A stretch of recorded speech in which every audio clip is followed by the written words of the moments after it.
Mami, who could win him in Peunukasa?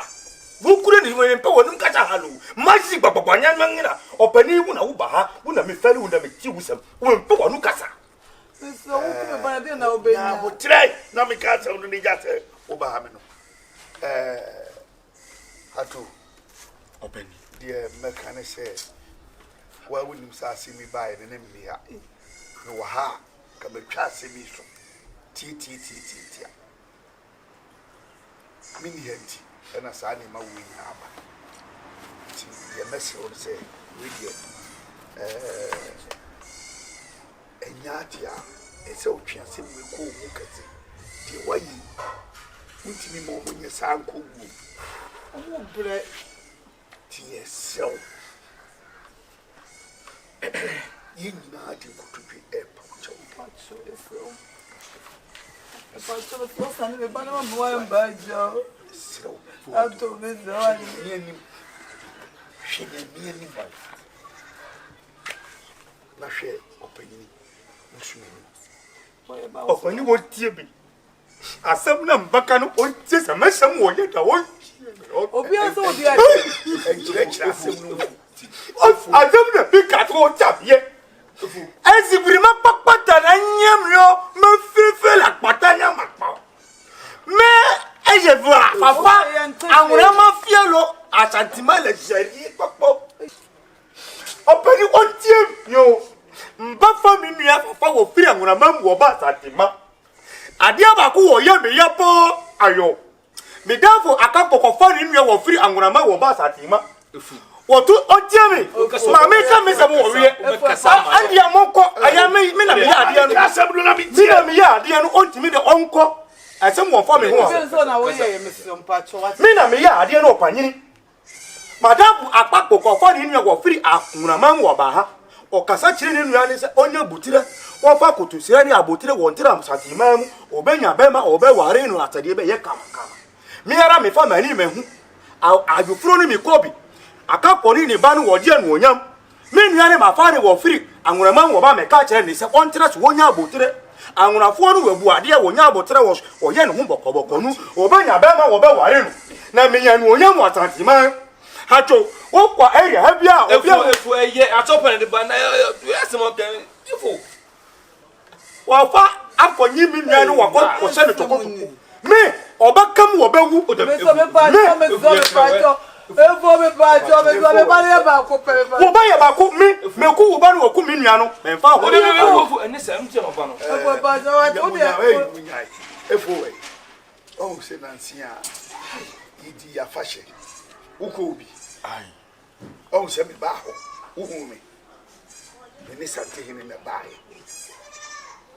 ye yina ye ba ko enti ye ba ko mi die entity entem e ma ye nkate wo ye santini wo su ya ngurenti wo mpene papa ponchira ni wo bonu wo kama ko papa yo asamu ni be ka jira ni wo ta me fa cha wo da sani bia la yo asamu na wakasa wo na santifu wo ye asante yiri wo ye ni wo kama ko ma asamu wo kanu okama kuma sante efu eye asante yiri amura yiri wo ye ba ko no okama kuma akamimi nja asamu wo wanka ayo me pe wo no sem wotie o twa me zikure mapata ya magburukoto azamala on so ma akwo we kasa ni ja jibino na ko to no mo hono Antonio wana wapo hono ko se wasiami na de baba kupo efo male kuko efanya male kuko be pa cho go bia won sori won jira ho obiara won trans obiara won sorry mami wo tira ho obiara won trans o mami wo jira ho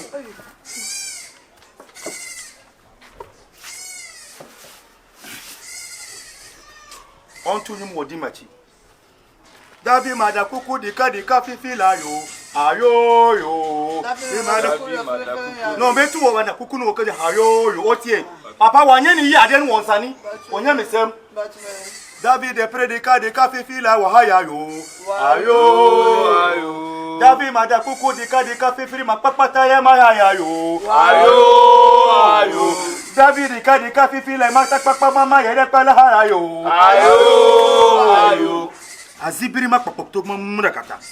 Azege Mazugu Mazaga. Kaish. Also won't call him Kosen.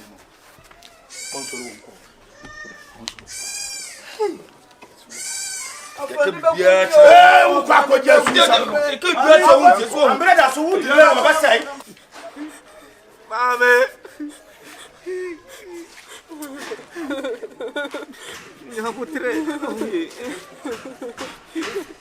Going to match you. Watching them no.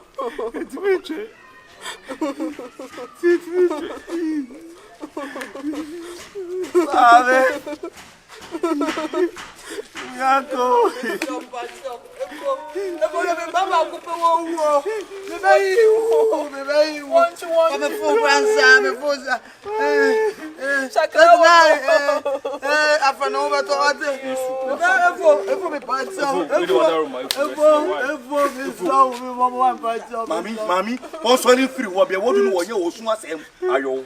You are power chosa. There's no my efu. Adienu na wada wana wayanu. Adiena meyanu. Ah, papa wo ha me papa. To le na kanu. Ah, wo ka wonu tumu mesa wo miam. Eni ya me se fo mpacho ni pa wo nya. Papa wo ha me. Waya wa nam no miam. Tubgana na utrema. Ka chiro wo so wo ye di.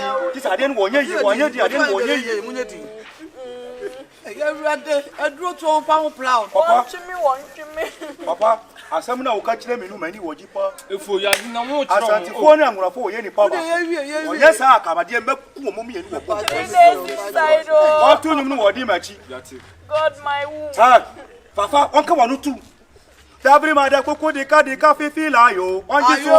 Ayo. Afredi ka di ki papa nya ma papa tari na ma fifi la yo. Ayo. Medo kuku. Onji pabwa. Medo kuku. Medo dro to on plow. Dika fifi le makuri na papa to mama fifi la ye. Ayo. Onji echi. Abota mono. Azigiri.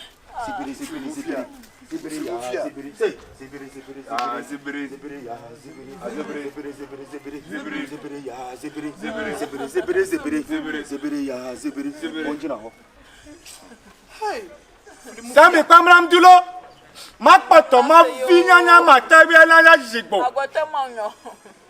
apre ma vono mo choko ja jigna nya kanye Medo kuku wo. menyi nga fefe na zoko makprokoto ma vie gaga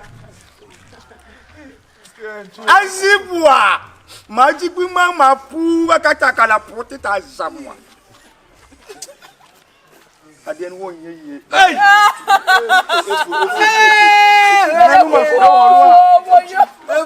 nanu wo fe ru wa da wo ba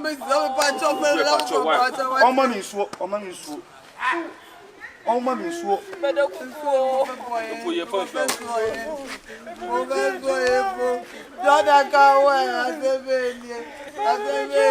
omo mi suo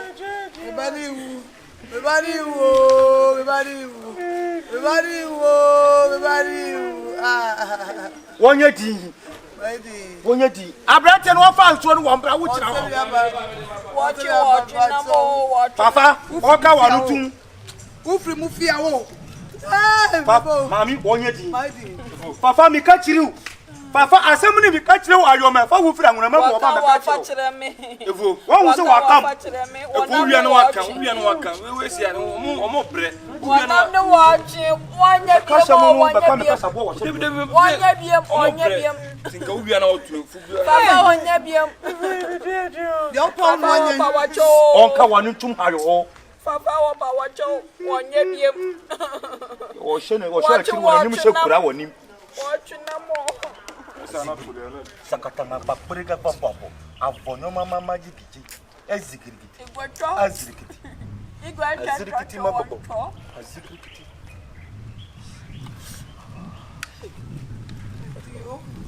adienu waye obetu sisi ya me hato o family gro mbakun bo sa bi Humio is screaming.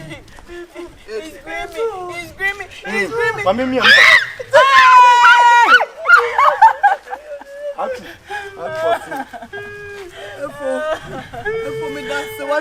show. You know fast. I got the quad. Oh, me a crabbium. What's up for me a crabbium to be slow? Oh, no, me and moment to matter. Again, talk. I got your face to tomato. I got your match to tomato. And get fair.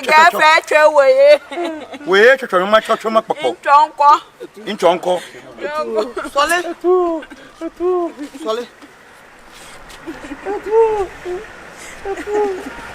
On Tennessee.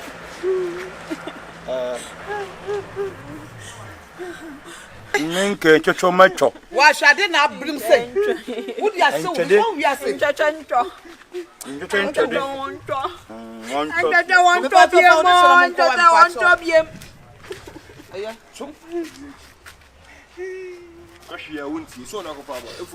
We did that's why I'm sure why. I'm sure for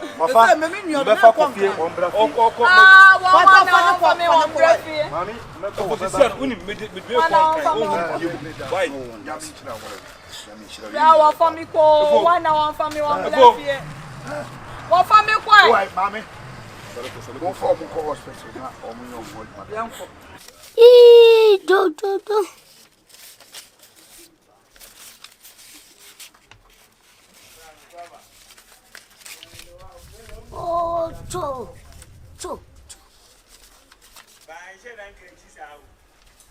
Whoa.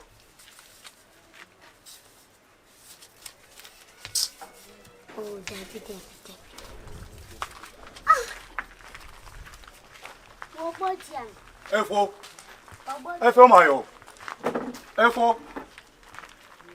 Oh, bro. Uncle. Do. I give a papa ya yo. Eh. Me fu ngwa ye. Mada kukofu. Kogbon no. Se mi ko ma duro ajato ko ma papole. E po ma hayo ko mama hija. Aje ko lo. Amre gege ma fa papa ye. Mi jo mo pieke. Kogbon no. Kobona ma papulele anyanyangana ko chacha la magaya. Isiri ko na papo meme. Vanichi. Asembi na me kai ayo no ka chemse famiti ayo. Ade bi na mbeka no obeka se famiti mento me wase ayo. Asem na wase no. Mada kuku matia. Hai. Tuku. Na dulu. Na dulu Kogbono. Namba. Se me pamlam dulo ajoto ma pam eleke. Asem na me ba na fa ba na ayo on tia me ye. Ofie na matinu. Minwa chitanu wa trafia na ayo. Ababa tire bi asante kwala wa fa. Akwala ni woni ni woda wa yo. Ofani wonyemu. Sante kwala dia. Woni anuna woni atwaka bia wa ya ayo. Etimba fa asam ni wotu wanim. Won ko no ka kire busuafo anu. Amina ade na maye obi be kire acho obeka kire mse. Me anuna ni manya dawo me ayo. Kogbono makpakpa na nyama ni afio. Ina makpakpa fie nye. Akpakpa nya porogodo. Mada kuku ka. Esinya. Aka.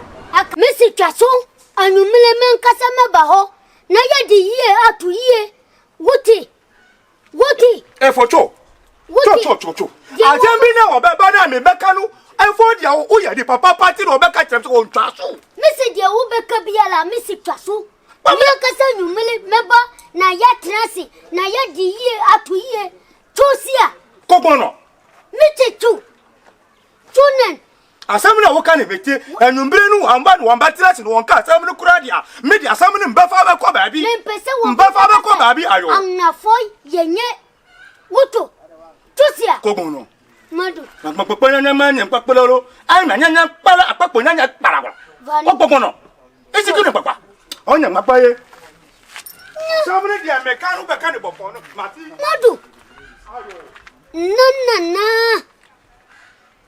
wo santin kwala wonyam masese